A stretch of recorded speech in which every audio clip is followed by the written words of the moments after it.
Мектепке дейінгі білім беру ұйымдарындағы арнайы педагог мамандары құжаттарының жүргізілуі. Білім беру ұйымдарында психологиялық педагогикалық сүйемелдеу қағидаларын бекіту туралы Қазақстан Республикасы Білім және Ғылым министрінің 2022 жылғы 12 қаңтардағы номер 6 бұйрығы және Қазақстан Республикасы Білім және Ғылым министрінің 2022 жылғы 12 қаңтардағы номер 4 бұйрығына сәйкес құжаттар жүргізіледі. Психологиялық педагогикалық қолдау қызметі, ПМПК қорытындысы, сөйлеу картасы. Сөйлеу картасы балабақшаның логопед маманы жүргізеді. Балабақшаның педагогикалық кеңесінде немесе әдістеме кеңесте сөйлеу картасы бекітіледі. Сөйлеу картасын мұғалім логопед әр балаға қыркүйек айының ішінде логопедтік тексеру жүйелері бойынша толтырады. Картаға тапсырмаларды орындау кезінде балалардың жіберген қателіктер мен кемшіліктер енгізіледі.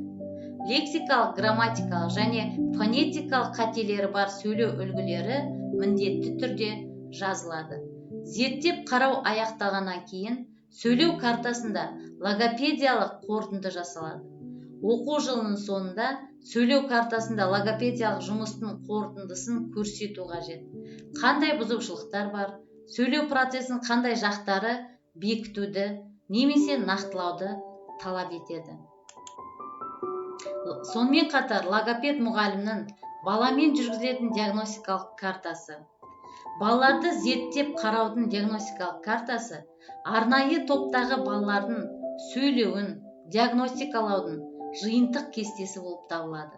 Мұндай карталарды логопед мұғалім әр жас тобына жылына 3 рет жасайды. Қыркүйек айында бастапқы диагностика, қаңтар айында аралық скрининг, мамыр айында қорытынды диагностика жасайды.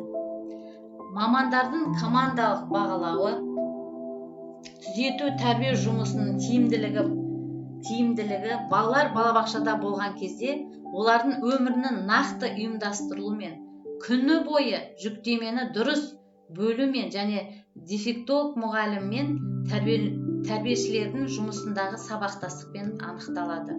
Дефектолог мұғалім мен тәрбиеші жұмысын өзара байланыс дәптерінде математикалық түсініктерді зейін, есте сақтау, қабылдау, ойлау, жалпы және ұсақ моториканы дамыту бойынша жұмыстар қарастырылған.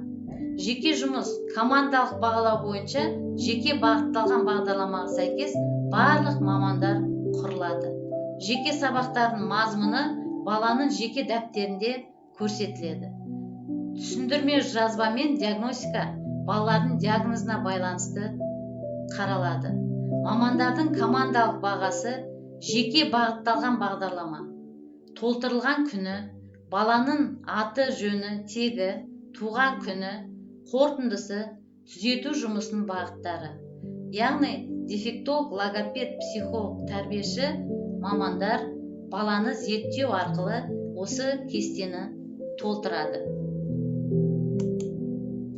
Жеке даму бағдарламасы болуға тиісті. Бұл жерде өздеріңіз көріп отырғандай ата-ана, әдіскер келісіліп және меңгерушімен бекітіледі.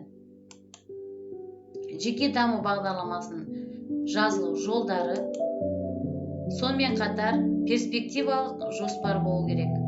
Дефектолог маманында, логопед маманында перспективалық жоспары және циклограммасы болуға міндетті. Арнайы педагогтардың жеке жұмыс кестесі болады. Ата-аналармен жұмыс істеуге арналған кеңес дәптері және ата-анамен және баламен бірге жұмыс дәптерлер үлгілері. Арнайы мамандардың, яғни логопед маманы, балаларда үй жағдайында лексикалық, грамматикалық құрылыммен байланыстырып сөйлеуді қалыптастыру бойынша топтық және жеке сабақтарда сауат ашу, дұрыс дыбысты айту, тәрбиелеу кезінде, яғни сөйлеу тілінің дамуының барлық бағыттары бойынша алған білімдерін, іскерліктер мен дағдыларын бекітуге бағытталған әртүрлі тапсырмалар береді. Жалпы арнайы педагогтардың, яғни арнайы педагогтарда болу керек құжаттардың барлығы айтылды. Осы бойынша жұмыстануға болады.